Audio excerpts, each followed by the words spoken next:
If you think you've missed the bull market, think again. There are still plenty of stocks that are yet to reap, plenty of stocks that even though they're up 30%, 20% year to date, even though the Nasdaq 100 is up 17%, the S&P 500 is up 16.2%, the Dow Jones is up 7.8%, and the Russell 2000 being up 9%, there are still big and small companies that are trading at respectable valuations, and I might even say trading at cheap valuation, especially if you consider how strong these companies are, if you consider how profitable and how fast they're growing. So we're going to touch on two of those companies in this video, two of those companies you probably already own in your portfolio through individual stocks or through ETFs. Now, it will come at no surprise that these are tech companies. Yes, I know, very original, right?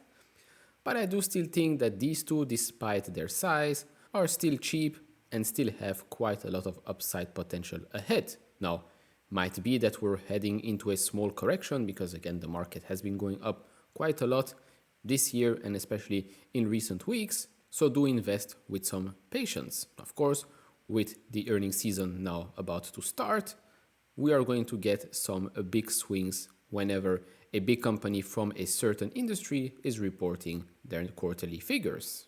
And so without further ado, if you enjoy this type of videos, leave it a thumbs up, subscribe if you have not, really appreciate that. By the way, I know plenty of you will ask me, this is on Koifin, there is a link down below if you want to try it out. You're getting 20% off as well. And if you want to support me even further, do check out the link down in the description and in the pinned comment to get the top 10 best stocks to buy now, or go to fool.com/couchinvestor. Thank you very much. So starting with stock numero uno is Meta Platform, market cap of $1.2 trillion. It's up 32% year to date, up 52% year over year. And it's also paying, by the way, a little dividend. Cool, nice to have.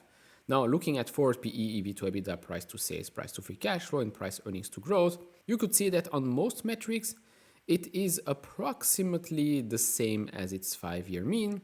Although I do think that if you look at price earnings to growth, 1.28, in my opinion, quite cheap for a company as strong, as profitable, and now fast growing as Meta Platforms.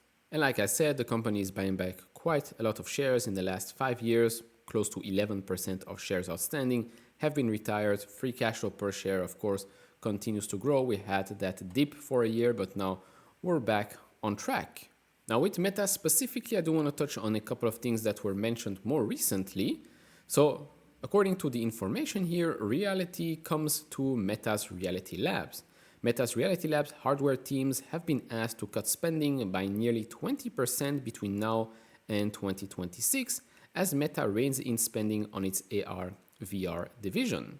And if we look back at the Reality Labs expenses from last quarter, $4.3 billion, you do this on a yearly basis, that's just over $17 billion, 20% from that, you get what they have to cut. That's a little over $3 billion.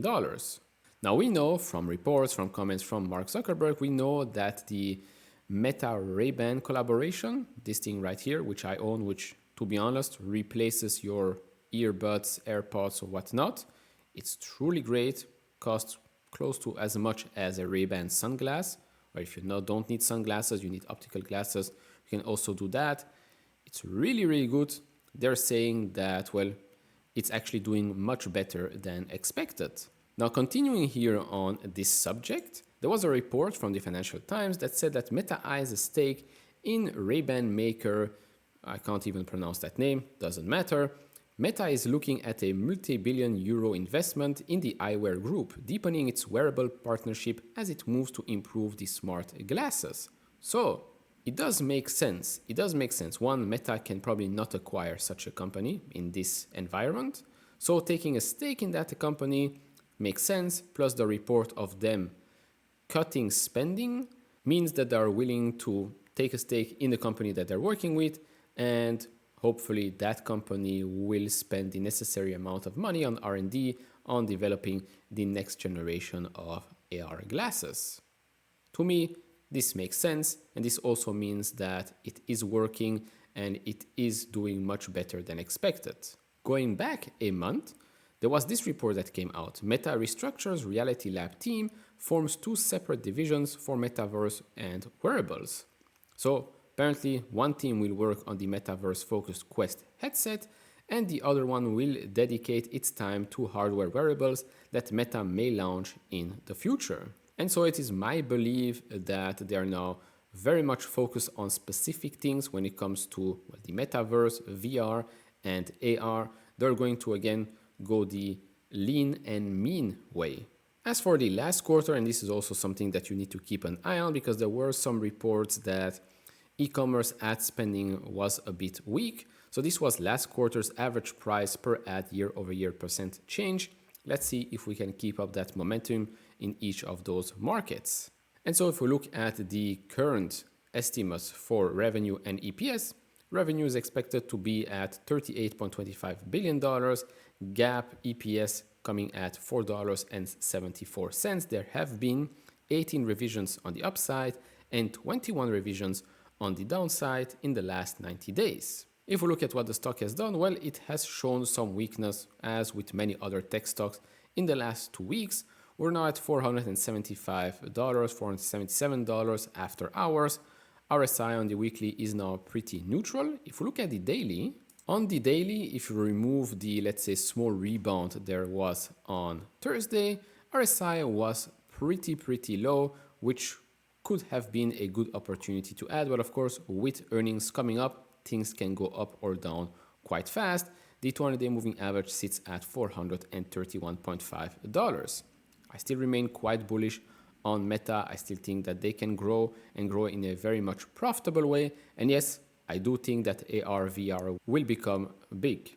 The question here is how profitable can this be for Meta since they've been burning billions and billions each and every year on Reality Labs. Moving on to stock number 2 is another big company with a market cap of $2.2 trillion, and that's Alphabet. So that company is up also around 30% year to date, 43% year over year. And here as well, same thing as with Meta, 5-year mean, current valuation, they are pretty close, although this time here, price to sales, price to free cash flow, we are a bit higher. But price earnings to growth, 1.3 is again, in my opinion, not expensive at all.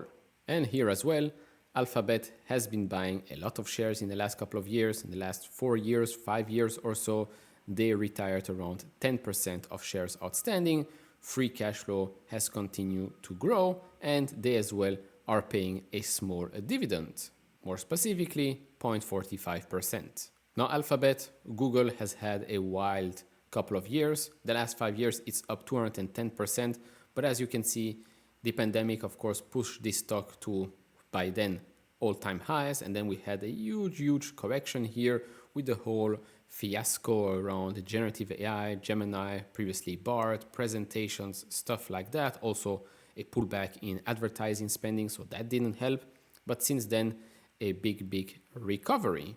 And I do still think that there is quite some upside left, because I do still think that, well, there will just be more and more digital advertising in the future.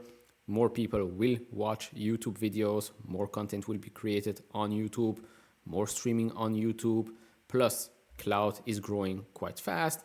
Pixel phone is becoming extremely popular. They own the platform, they own Android as well. They have Waymo, and they might acquire Wiz for $23 billion. I did a specific video about that. If you missed that, it's going to be in the top right corner. And so for Google Alphabet, the expectations for the coming quarters are like this. Revenue to come at $84.29 billion, EPS on a GAAP basis $1.84, and here EPS revisions 32 only on the upside. As for what happened last quarter, well, last quarter these were the results. Google Cloud grew 28% year over year, YouTube ads grew 20% year over year. Overall, every single part of the business is doing quite well. I believe they generated $16-17 billion in free cash flow as well. So yeah, last quarter total revenues equaled $80.53 billion. Google Cloud generated $9.57 billion. Operating income from Google Cloud did also improve a lot year over year, came in at $900 million. Let's see if they can improve that this quarter as well. Now, as we've spoken about in the previous video, there was a report that Google nears $23 billion deal for a cybersecurity startup Wiz. It's a company that is extremely young, but growing very fast and could be of extreme importance if Google wants to, let's say, catch up to the likes of AWS and Azure. Now, on the left here, you can see all the acquisitions, or I think the biggest acquisitions that Google has made throughout the years. And you can also see Alphabet's annual revenue. So the acquisitions, although at those point in time, could have been seen as quite expensive, well, especially the Motorola one, $12.5 billion. But in the end, did it really matter that much how much they paid? Not really, especially not at those prices, especially not since right now in the last 12 months, Alphabet generated over $300 billion in revenue. And yes, probably YouTube being acquired for $1.65 billion is probably one of the best deals out there. And Android for only $50 million is definitely one of the GOAT acquisitions. Now, I repeat, we don't know if this deal will happen, yes or no. $23 billion, yes, it's a lot of money, but like I said, when you generate $16-17 billion in free cash flow each and every quarter, what is $23 billion among friends? And so lastly here, if we look at Alphabet, Google stock sits at $178. By the way, it did rebound on the 50-day moving average on Thursday. This is on the daily, by the way. The 200-day one sits a bit lower at $155. And here, quickly looking at the weekly, you can see two red candles on the weekly did rebound on the 50-day moving average. RSI last week was overbought, so it was due for a small pullback. Of course, next week there is the earnings report that's going to be quite interesting, which of course we are going to cover on the channel. We're going to cover quite a lot of companies in the coming weeks. So make sure you like this video, subscribe, put the notification bell on, do all of that, and I'll see you all in the next one. Bye-bye.